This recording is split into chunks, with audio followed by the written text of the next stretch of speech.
Karnataka Deputy Chief Minister D.K. Shivkumar has announced a series of infrastructure projects aimed at addressing Bengaluru's growing traffic congestion.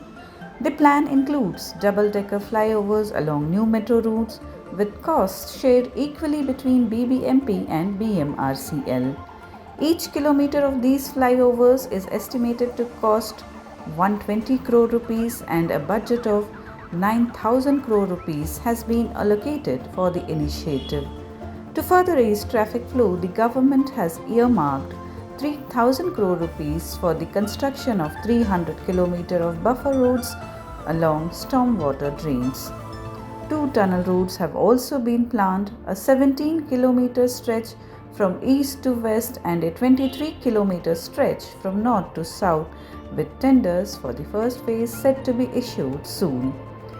D.K. Shivkumar highlighted that Bengaluru, not being a planned city, has faced challenges in past infrastructure projects.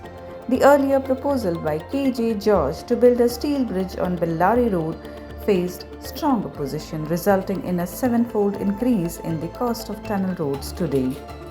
In addition, new roads are being developed using transferable development rights (TDRs), including a 7.8-kilometer stretch from Hebbal to Hennur, with a total of 320 km of new roads currently under construction.